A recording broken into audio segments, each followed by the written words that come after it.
Hello बेटा, welcome to physics classes. बेटा आज हम डिस्कस करने वाले हैं पोटेंशियल एनर्जी को।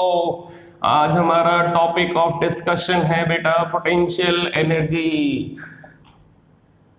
बेटा आप नोट कर लो। Now today we are going to discuss potential energy. तो बेटा पोटेंशियल एनर्जी को हम डिस्कस करेंगे और पोटेंशियल एनर्जी के टाइप्स आज हम डिस्कस करने वाले हैं। तो पोटेंशियल एनर्जी को डिफाइन कैसे करेंगे बेटा? The energy gain by any object due to change in its position,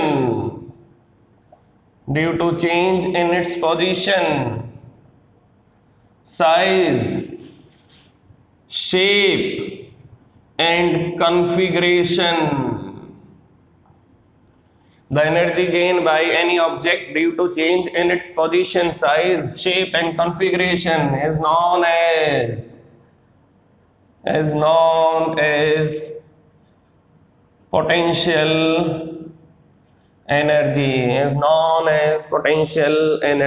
इसका मीनिंग आप किसी भी ऑब्जेक्ट की पोजीशन अगर चेंज करोगे, आप किसी भी ऑब्जेक्ट की पोजीशन को अगर चेंज करोगे तो ऑब्जेक्ट के पास पोटेंशियल एनर्जी आएगी। तो बेटा आप अगर किसी भी ऑब्जेक्ट को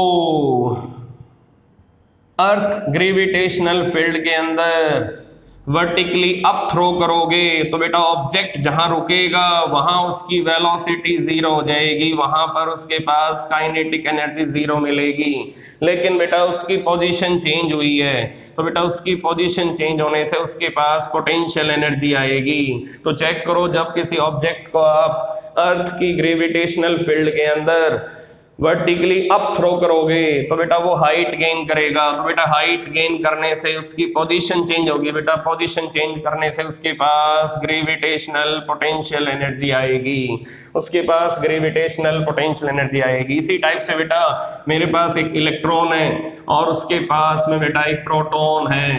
तो अगर आप प्रोटॉन की पोजीशन चेंज करोगे, प्रोटॉन को आगे लेके आओगे, या आप यहाँ पर इलेक्ट्रॉन भी ले सकते हो। अगर आप इलेक्ट्रॉन को आगे लेके आओगे तो बेटा इलेक्ट्रॉन को जब आगे लेके आओगे तो इलेक्ट्रॉन की पोजीशन चेंज होगी। तो बेटा इस इलेक्ट्रॉन के रेस्पेक्ट में ये इलेक्ट्रॉन अपनी पोजीशन चेंज करेगा। तो बेटा पोजीशन चेंज करने से इनके बीच में बेटा पोटेंशियल एनर्जी बनेगी, इनके बीच में बेटा इलेक्ट्रिकल पोटेंशियल एनर्जी बनेगी। तो बेटा जैसे प्रोटॉन को आप आगे लेके आए ऐसे इलेक्ट्रॉन को आगे लेके आओगे तो बेटा यहाँ इलेक्ट्रॉन प्रोटॉन पेयर के बीच में इलेक्ट्रिकल पोटेंशियल एनर्जी बनेगी और यहाँ पर इलेक्ट्रॉन के पेयर के बीच में इलेक्ट्रिकल पोटेंशियल एनर्जी बनेगी। तो बेटा इसी टाइप से शेप में आ जाओ। अब शेप में क्या होगा, साइज में क्या होगा? अगर मेरे पास कोई स्प्रिंग है, अगर स्प्रिंग को मैं स्ट्रेच करता हूं तो बेटा स्प्रिंग की लेंथ इंक्रीज होगी। तो बेटा अगर स्प्रिंग की लेंथ इंक्रीज होगी तो स्प्रिंग का साइज चेंज होगा। तो स्प्रिंग के अंदर बेटा इलास्टिक पोटेंशियल एनर्जी बनेगी, स्प्रिंग के अंदर बेटा इलास्टिक पोटेंशियल एनर्जी बनेगी। देन शेप, बेटा शेप का मीनिंग अगर मेरे पास कोई इलास्टिक बॉल है, मेरे पास कोई रबर बॉल है, रबर बॉल को अगर मैं दोनों साइड से कंप्रेस करूंगा तो बेटा रबर बॉल के अंदर पोटेंशियल एनर्जी बनेगी, रबर बॉल के अंदर पोटेंशियल एनर्जी बनेगी। तो बेटा इसी टाइप से कॉन्फ़िगरेशन, बेटा कोई सिस्टम है, सिस्टम के अंदर आपके बहुत सारे पार्टिकल अरेंज हैं। तो अगर आप इन पार्टिकल्स की लोकेशंस को, पोजीशंस को चेंज करोगे, सिस्टम के अंदर जो कॉन्फ़िगरेशन बना हुआ उसको चेंज करोगे तो बेटा सिस्टम के पास पोटेंशियल एनर्जी आएगी, सिस्टम के पास बेटा पोटेंशियल एनर्जी आएगी, इन पार्टिकल्स के पास पोटेंशियल एनर्जी आएगी। तो बेटा ये मेन मीनिंग है पोटेंशियल एनर्जी का। और बेटा पोटेंशियल एनर्जी आपकी स्केलर क्वांटिटी है, इट इज स्केलर क्वांटिटी। बेटा इसकी SI यूनिट है जूल, इसकी SI यूनिट है जूल। और बेटा पोटेंशियल एनर्जी आपकी डिपेंड करती है फ्रेम ऑफ रेफरेंस पर। It depends on frame of reference, it depends on frame of reference. तो बेटा अब हम डिस्कस करेंगे ग्रेविटेशनल पोटेंशियल एनर्जी। बेटा फ्रेम ऑफ रेफरेंस का मीनिंग है अलग अलग पॉइंट के रेस्पेक्ट में, अलग अलग रेफरेंस पॉइंट के रेस्पेक्ट में पोटेंशियल एनर्जी की वैल्यू बेटा चेंज होगी, पोटेंशियल एनर्जी की वैल्यू चेंज होगी। तो बेटा अब हम डिस्कस करने वाले हैं ग्रेविटेशनल पोटेंशियल एनर्जी को। अब हम डिस्कस करने वाले हैं ग्रेविटेशनल पोटेंशियल एनर्जी को। तो बेटा ग्रेविटेशनल पोटेंशियल एनर्जी को कैसे डिस्कस करेंगे? Gravitational potential energy, gravitational potential energy simple way से डिफाइन करेंगे बेटा, सिंपल मेथड यूज करेंगे इसको डिफाइन करने का। द वर्क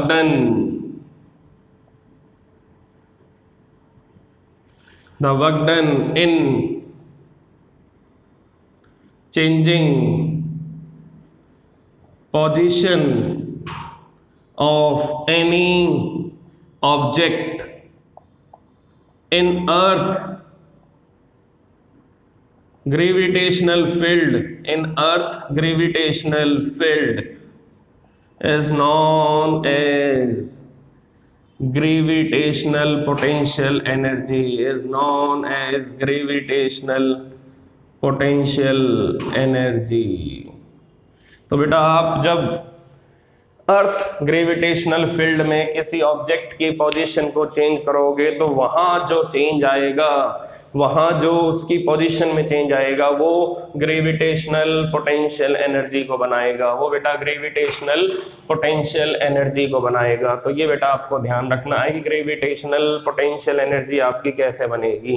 तो ग्रेविटेशनल पोटेंशियल एनर्जी को बनाने के लिए आपको ग्रेविटेशनल फील्ड के अंदर ऑब्जेक्ट की पोजीशन को चेंज करना है। तो जो काम आप करोगे उस ऑब्जेक्ट के ऊपर टू चेंज इट्स पोजीशन, बेटा वो काम, वो वर्क आपका पोटेंशियल एनर्जी की फॉर्म में अपीयर होगा, वो वर्क आपका ऑब्जेक्ट के अंदर पोटेंशियल एनर्जी की फॉर्म में अपीयर होगा। आप चेक करते हैं, आपने यहां से ऑब्जेक्ट को वर्टिकली अपवर्ड थ्रो किया तो बेटा ऑब्जेक्ट का वेट नीचे है, उसका डिस्प्लेसमेंट ऊपर है, तो बेटा यहां पर वर्क डन की वैल्यू क्या आएगी? mg into H into -1। आप चेक कर सकते हो कि मैंने यहाँ पर वर्क डन कौन सा निकाला, work done by force of gravitation. तो बेटा फोर्स किसके इक्वल लगाओगे? आपका force equal to weight of body होगा। तो यहाँ पर work done by force of gravitation क्या आएगा बेटा? यहाँ पर work done by force of gravitation आएगा W equal to mg into h, that is displacement into -1 now work done is equal to -mgh। now work done is equal to -mgh। आप check कर सकते हो work done की value -mgh। तो बेटा यहाँ पर वर्क डन आपका नेगेटिव आया तो नेगेटिव साइन ये शो कर रहा है कि यहाँ पर ग्रेविटेशनल पोटेंशियल एनर्जी अट्रैक्टिव है, यहाँ पर ग्रेविटेशनल पोटेंशियल एनर्जी आपकी अट्रैक्टिव है। तो बेटा यहाँ पर आप चेक करो इस ग्रेविटेशनल पोटेंशियल एनर्जी की SI यूनिट क्या होगी? जूल। और बेटा ये क्वांटिटी कैसी है? क्वांटिटी आपकी स्केलर है। तो बेटा ग्रेविटेशनल पोटेंशियल एनर्जी को एक्सप्लेन करने के लिए we do not require any kind of direction, we do not require any kind of direction. तो बेटा जब ये ऑब्जेक्ट आपका हाईएस्ट पॉइंट पे आ जाएगा तो इसकी काइनेटिक एनर्जी 0 हो जाएगी, इसके पास पोटेंशियल एनर्जी आ जाएगी and that gravitational potential energy is equal to -mgh, it is equal to -mgh। तो बेटा अब चेक करते हैं कि ग्रेविटेशनल पोटेंशियल एनर्जी का क्या रिलेशन है फोर्स के साथ। Force equal to minus of check करो, force is equal to minus of d/dh of gravitational potential energy. तो बेटा force equal to -d/dh of -mgh। आप चेक कर सकते हो बेटा, that is differentiation of gravitational potential energy with respect to position is equal to force of gravitation, is equal to force of gravitation। तो बेटा mg बाहर आ जाएगा, constant है, तो यहाँ पर क्या बचेगा? dh upon dh। तो ये बेटा ds से dh कैंसिल और फोर्स की वैल्यू आ जाएगी mg, फोर्स की वैल्यू आ जाएगी बेटा mg। तो बेटा आंसर आपके सामने है, फोर्स का रिलेशन आपने निकाल लिया किसके साथ, ग्रेविटेशनल पोटेंशियल एनर्जी के साथ। तो बेटा फोर्स ऑफ ग्रेविटेशन आपका कंजर्वेटिव फोर्स होता है, तो बेटा कंजर्वेटिव फोर्स हमेशा किसके इक्वल होगा, it is negative of differentiation of gravitational potential energy with respect to position। तो ये बेटा आपको पॉइंट याद रखना है, ये आपको न्यूमेरिकल में हेल्प करेगा। नेक्स्ट पॉइंट है हमारा डिस्कशन का elastic potential energy. Next point हमारा डिस्कशन का इलास्टिक पोटेंशियल एनर्जी। तो बेटा जब भी कोई इलास्टिक मटेरियल आपके पास होगा तो आप अगर उसको स्ट्रेच करोगे, कंप्रेस करोगे, तो बेटा उसके अंदर इलास्टिक पोटेंशियल एनर्जी स्टोर हो जाएगी। तो अब चेक करते हैं क्या होगा। Now we have elastic potential energy, the energy gained by any object due to its elasticity is known as elastic potential energy. तो बेटा what is the meaning of elasticity, बेटा इलास्टिसिटी का मीनिंग है ability to gain original state, position, shape and size. तो बेटा elasticity का meaning है जब किसी ऑब्जेक्ट के अंदर एबिलिटी आ जाएगी to gain original state, position, shape and size, then that object is elastic object. तो बेटा आप किसी ऑब्जेक्ट को अगर स्ट्रेच करोगे और फिर उसको रिलीज करोगे, फिर उसके ऊपर से अपना फोर्स रिमूव करोगे, तो अगर ऑब्जेक्ट के पास टेंडेंसी होगी, अगर ऑब्जेक्ट के पास एबिलिटी होगी to regain original size, original shape, original configuration, original shape, position, then that object is elastic in nature and that property is known as elasticity, that property is known as elasticity। तो ये बेटा elasticity होती है। तो बेटा elasticity किसके अंदर होगी, इलास्टिक मटेरियल के अंदर होगी। और अगर इलास्टिक मटेरियल को आप स्ट्रेच करोगे, कंप्रेस करोगे, तो बेटा उसके अंदर क्या होगी, उसके अंदर इलास्टिक पोटेंशियल एनर्जी आएगी। तो अब चेक करते हैं बेटा, अगर मेरे पास कोई स्प्रिंग है, अगर मेरे पास कोई स्प्रिंग है और स्प्रिंग को मैंने हॉरिजॉन्टली रखा है, ये स्प्रिंग मैंने हॉरिजॉन्टली रखा है बेटा, आप चेक कर सकते हो, स्प्रिंग को मैंने हॉरिजॉन्टली रखा है, इसको प्रॉपर वे से ड्रॉ कर लो। अब स्प्रिंग मेरे पास है और स्प्रिंग को मैंने रखा है बेटा हॉरिजॉन्टली, स्प्रिंग को मैंने रखा है हॉरिजॉन्टली। अब चेक करते हैं, स्प्रिंग का एक एंड आपने यहां फिक्स कर दिया है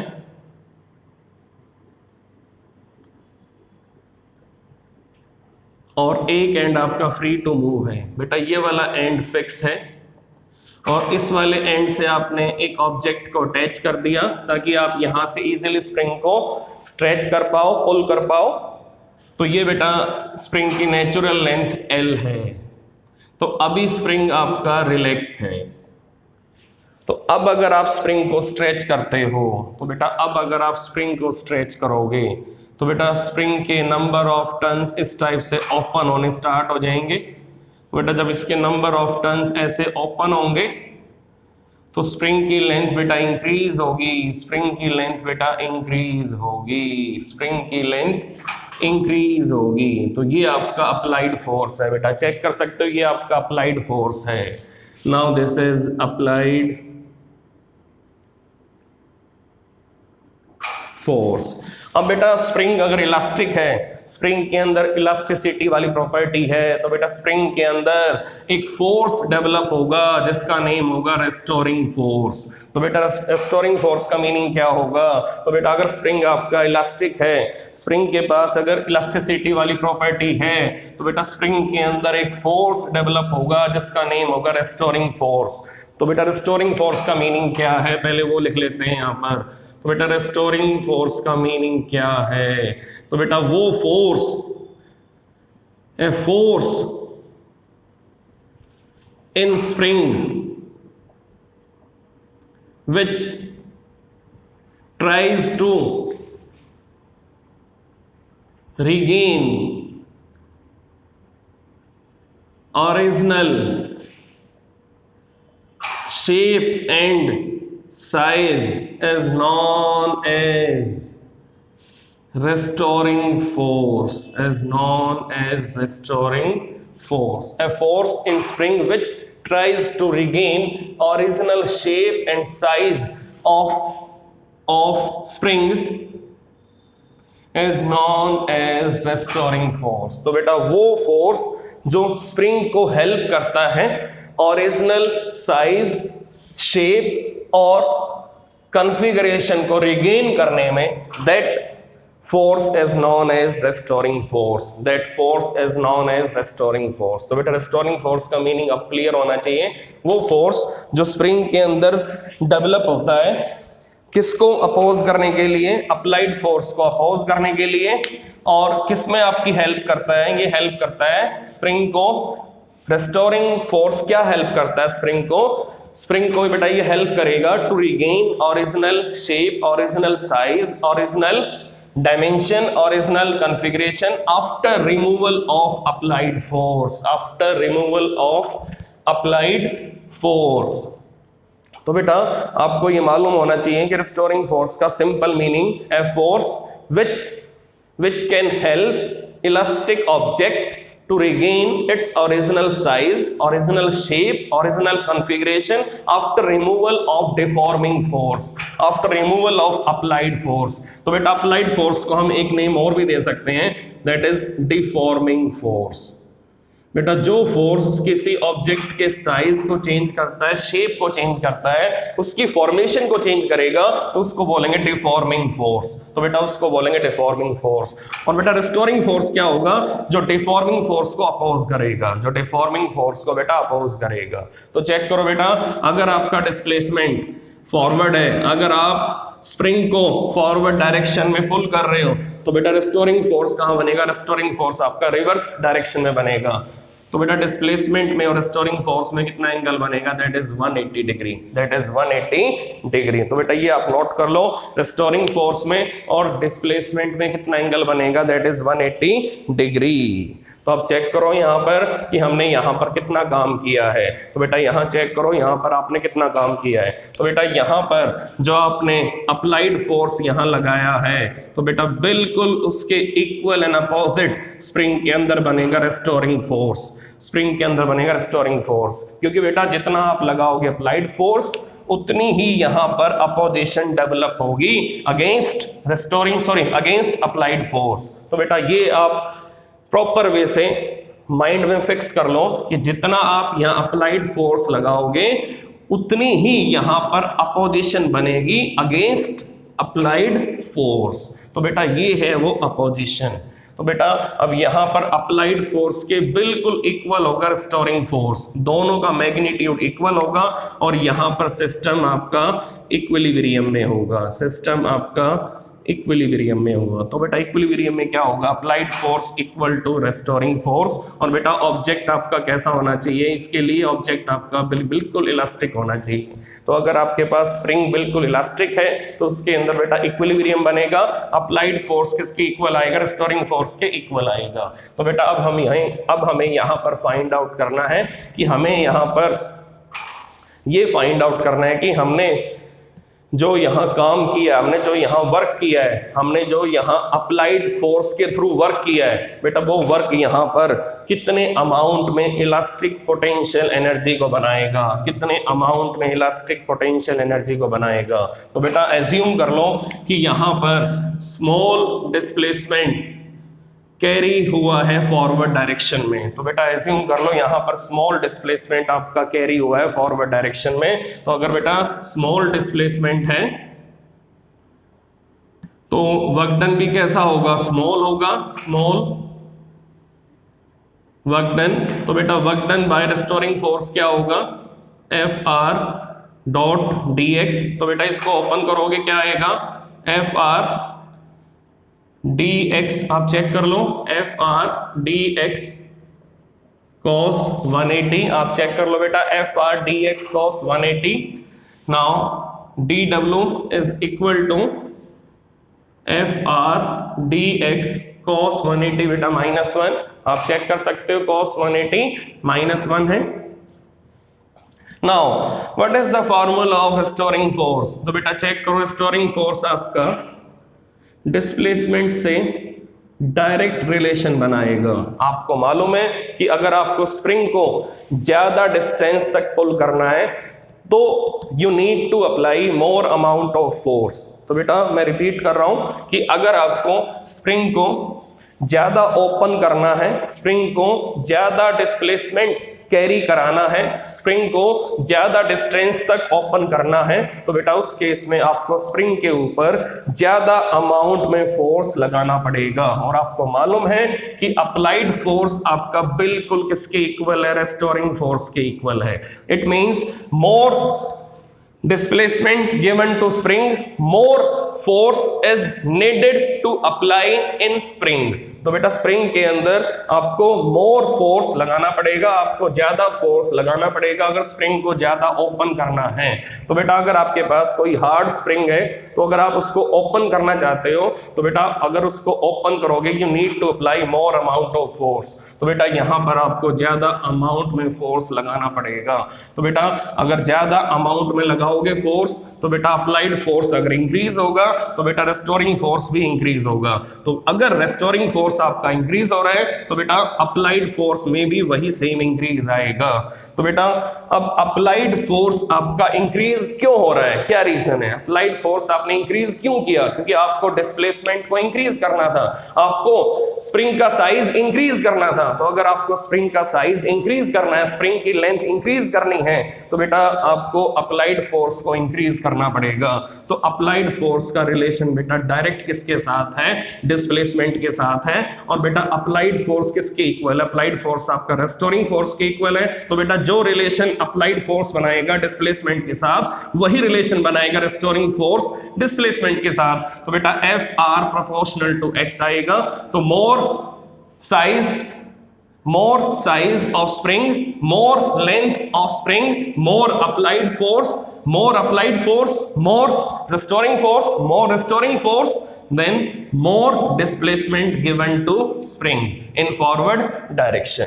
तो बेटा इस सिंबल को हटाओगे तो क्या आ जाएगा, यहाँ k आ जाएगा, k आपका कांस्टेंट है और k को हम क्या नेम देंगे बेटा, k is equal to spring factor, K is equal to spring factor और force constant तो बेटा ये आपको नोट करना है। K का मीनिंग क्या है, K आपका force constant है, spring factor है और K आपका डिसाइड करेगा कि स्प्रिंग का मटेरियल कैसा है, स्प्रिंग आपका सॉफ्ट है हार्ड है। तो अभी आपको यहाँ पर रेस्टोरिंग फोर्स का फार्मूला मिला F equal to k x. अभी आपको यहाँ पर रेस्टोरिंग फोर्स का बेटा फार्मूला मिला है F equal to k x, F r equal to k x. तो अगर आप इसको वेक्टर फॉर्म में लिखोगे तो बेटा वेक्टर फॉर्म में कैसे लिखोगे, F r equal to minus k x. बेटा माइनस साइन क्यों आ रहा है चेक करो, डिस्प्लेसमेंट में और रेस्टोरिंग फोर्स में कितना एंगल है, दैट इज 180 डिग्री। तो बेटा ये दोनों वेक्टर अपोजिट डायरेक्शन में होने से माइनस साइन कैरी करेंगे। तो बेटा ये दोनों वेक्टर अगर अपोजिट डायरेक्शन में होंगे तो बेटा इन दोनों के बीच में माइनस साइन आएगा। तो बेटा minus sign is for opposite directions of displacement and restoring force. तो बेटा आप चेक करो यहाँ पर डी डब्ल्यू equal to F R D x into -1। तो बेटा यहाँ पर एफ आर की वैल्यू क्या आएगी, के एक्स dx इंटू -1। तो बेटा अब हम यहाँ पर लगाएंगे इंटीग्रेशन, तो बेटा यहाँ पर kx dx -1। अब बेटा लिमिट क्या लोगे 0 से w। हमारा स्प्रिंग जब रिलैक्सिंग मोड में होगा तो बेटा रिलैक्सिंग मोड में यहाँ पर वर्क डन की वैल्यू क्या होगी 0। तो बेटा जब तक स्प्रिंग की नेचुरल लेंथ होगी, जब तक स्प्रिंग आपका रिलैक्सिंग मोड में रहेगा, जब तक स्प्रिंग के अंदर किसी टाइप की टेंशन नहीं बनेगी, किसी टाइप की स्ट्रेचिंग नहीं बनेगी, तो स्प्रिंग आपका रिलैक्सिंग मोड में रहेगा और वर्क डन की वैल्यू 0 होगी। इसके अंदर इलास्टिक पोटेंशियल एनर्जी की वैल्यू 0 होगी। तो अब चेक करते हैं, यहाँ पर 0 से हम W पे आएंगे, ऐसे ही यहाँ पर हम 0 से x पर आएंगे। तो बेटा यहाँ पर W किसकी इक्वल होगा, यहाँ x की पावर 1 है बेटा, -1 बाहर आ जाएगा, तो x की पावर 1 + 1 अपॉन 1 + 1 और लिमिट बेटा 0 to x। तो बेटा यहाँ पर W का क्या आंसर आएगा, यहाँ पर इलास्टिक पोटेंशियल एनर्जी का क्या आंसर आएगा, दैट इज हाफ -हाफ बेटा k बाहर आ जाएगा, -12 k x²। तो बेटा ये आपकी ये आपकी इलास्टिक पोटेंशियल एनर्जी आ चुकी है बेटा, ये आपकी इलास्टिक पोटेंशियल एनर्जी आ चुकी है, that is -12 kx²। Now this is elastic potential energy. तो बेटा यहाँ पर जब स्प्रिंग आपका स्ट्रेच होगा तो स्प्रिंग के अंदर बेटा जो वर्क डन होगा अगेंस्ट अप्लाइड फोर्स वो क्या होगा बेटा, इट इज ½ kx²। तो आप चेक कर सकते हो बेटा ये वर्क डन किसने किया, ये वर्क डन बेटा रेस्टोरिंग फोर्स ने किया है। तो रेस्टोरिंग फोर्स का जो वर्क डन होगा वो किसके अगेंस्ट होगा, against work done of applied force. तो बेटा this is work done by restoring force inside spring बेटा, this is work done by restoring force inside spring. तो बेटा ये वर्क डन अगर नेगेटिव आ रहा है तो अगर मैं वर्क डन निकालूंगा बाय अप्लाइड फोर्स, अगर मैं वर्क डन निकालूंगा बाय अप्लाइड फोर्स तो बेटा वो कैसा आएगा, वो बेटा पॉजिटिव आ जाएगा, ½ kx²। तो बेटा ये ध्यान रखना कि नेगेटिव साइन ये शो कर रहा है, this is work done by restoring force inside spring बेटा, और ये वर्क डन किसके अगेंस्ट है, against work done by applied force, against work done by applied force. So this is all about elastic potential energy of elastic spring, elastic spring. तो बेटा elastic spring को अगर हम स्ट्रेच करेंगे या compress करेंगे तो दोनों केस में बेटा उसके अंदर पोटेंशियल एनर्जी बनेगी, और बेटा ये पोटेंशियल एनर्जी बार बार ट्राई करेगी स्प्रिंग को original size, original shape, original configuration में वापस लाने में। तो बेटा ये है आपकी इलास्टिक पोटेंशियल एनर्जी। तो बेटा इसको प्रॉपर वे से अंडरस्टैंड करो और इसको प्रॉपर वे से बेटा नोट कर लो। तो अब हमें जो इलास्टिक पोटेंशियल एनर्जी का यहाँ पर एक्सप्रेशन मिला है, तो बेटा वो एक्सप्रेशन हमें क्या मिला है अभी चेक करते हैं। वो एक्सप्रेशन हमें क्या मिला है, that is work done by restoring force equal to ½ kx²। तो बेटा अगर आप लोगे magnitude then it is -½ kx², it is equal to ½ kx²। या फिर अगर आप लोगे work done by applied force then it is ½ kx²। तो बेटा अगर आप यहाँ पर ग्राफ बनाना चाहते हो एनर्जी का ग्राफ किसके साथ, एक्सटेंशन के साथ, एक्सटेंशन का मीनिंग x को बोलेंगे बेटा एक्सटेंशन, क्योंकि x का मीनिंग क्या है, displacement, and x is equivalent to extension. तो बेटा अब अगर यहाँ पर ये आपका 0 मीटर डिस्टेंस है, अगर यहाँ पर x की वैल्यू 0 है तो बेटा ये जो लेंथ है आपकी स्प्रिंग की, ये रिलैक्सिंग लेंथ है, ये नेचुरल लेंथ है। तो हमने यहाँ से स्प्रिंग को स्ट्रेच करना स्टार्ट किया था, तो बेटा हम इसी पॉइंट को अपना ओरिजिन ले लेंगे, that is x equal to 0। Spring अगर यहाँ तक आया बेटा, तो यहाँ तक अगर स्प्रिंग आपका आया है तो यहाँ पर हम डिस्टेंस x कैरी करेंगे, तो यहाँ पर बेटा हमारा डिस्प्लेसमेंट x हो जाएगा। तो बेटा यही रीजन है कि हमने जो आंसर निकाला है उसमें क्या रखा है, ½ kx²। तो बेटा अगर डिस्प्लेसमेंट आपका इंक्रीज होता है तो बेटा आपका वर्क डन भी इंक्रीज होगा, आपकी इलास्टिक पोटेंशियल एनर्जी भी इंक्रीज होगी। Now elastic potential energy is ½ kx² and elastic potential energy proportional to x² because k is constant. Because k is constant. तो बेटा यहाँ पर ग्राफ इस टाइप से आएगा, तो बेटा यहाँ पर ग्राफ इस टाइप से आएगा, आप चेक कर सकते हो। W proportional to x square, अगर x1 है W1 आएगा, x2 है W4 आएगा, x3 है तो W9 आ जाएगा। तो बेटा ये आपको रिलेशन प्रॉपर वे से मालूम होना चाहिए। तो बेटा अब हम चेक करते हैं स्प्रिंग फैक्टर की सिग्निफिकेंस क्या है। अब आपको मालूम चल चुका है कि रेस्टोरिंग फोर्स का फार्मूला क्या है, it is equal to kx, it is equal to kx, और वेक्टर फॉर्म में कैसे लिखोगे, it is equal to minus kx। तो बेटा यहाँ पर k किसके इक्वल होगा, it is equal to Fr upon x। तो अगर आप किसी स्प्रिंग को ओपन करना चाहते हो, आप स्प्रिंग को स्ट्रेच करना चाहते हो, अगर आपने स्प्रिंग को पुल किया है तो अगर उसके अंदर आपने डिस्टेंस काफी ज्यादा प्रोड्यूस किया है तो बेटा वहां पर स्प्रिंग फैक्टर की वैल्यू कम हो जाएगी, वहां पर स्प्रिंग फैक्टर की वैल्यू कम हो जाएगी। तो बेटा ये ध्यान रखना कि अगर आपने किसी स्प्रिंग को ज्यादा ओपन किया है तो अगर स्प्रिंग के अंदर डिस्प्लेसमेंट काफी ज्यादा आ चुका है, स्प्रिंग का साइज काफी ज्यादा चेंज हो चुका है, तो बेटा वहां पर एक्स की वैल्यू इंक्रीज होने से के की वैल्यू डिक्रीज हो जाएगी। इसका मीनिंग स्प्रिंग आपका लेस स्प्रिंग फैक्टर कैरी करेगा। तो अगर लेस स्प्रिंग फैक्टर होगा तो बेटा स्प्रिंग का मटेरियल सॉफ्ट हो जाएगा, स्प्रिंग का मटेरियल सॉफ्ट हो जाएगा। और बेटा अगर डिस्प्लेसमेंट स्प्रिंग के अंदर काफी कम आ रहा है तो बेटा अगर डिस्प्लेसमेंट काफी कम आ रहा है तो स्प्रिंग फैक्टर की वैल्यू इंक्रीज होगी। इसका meaning more spring factor means hard material of spring, और लेस स्प्रिंग फैक्टर का meaning soft material of spring. बेटा ये ध्यान रखना कि हार्ड मटेरियल कब होगा स्प्रिंग का और सॉफ्ट मटेरियल कब होगा। तो हमें के क्या बताएगा, k will tell us nature of material of spring. तो के का काम क्या, हमें ये बताना कि स्प्रिंग का मटेरियल कैसा है, स्प्रिंग आपका स्टिफ है या सॉफ्ट है, स्प्रिंग आपका हार्ड है या सॉफ्ट है। तो बेटा जो स्प्रिंग आपका हार्ड होगा उस स्प्रिंग का स्प्रिंग फैक्टर ज्यादा होगा, जो स्प्रिंग आपका सॉफ्ट होगा उसका स्प्रिंग फैक्टर बेटा लेस होगा। तो अब चेक करते हैं graph between restoring force and extension. तो बेटा अब चेक करते हैं graph between restoring force and extension. तो बेटा ये ग्राफ इस टाइप से आएगा, आप चेक कर सकते हो। यहां पर एक्सटेंशन है, ये बेटा एक्सटेंशन है। एक्सटेंशन आपकी इधर भी हो सकती है, स्प्रिंग आपका स्ट्रेच भी हो सकता है, स्प्रिंग आपका कंप्रेस भी हो सकता है। तो बेटा यहाँ जो स्लोप आएगा आप चेक करो, यहाँ जो स्लोप आएगा स्लोप आपका नेगेटिव आएगा। और स्लोप की वैल्यू कैसे निकालोगे, tan थीटा से परपेंडिकुलर अपॉन बेस। तो बेटा क्या आंसर आएगा, -FR अपॉन x।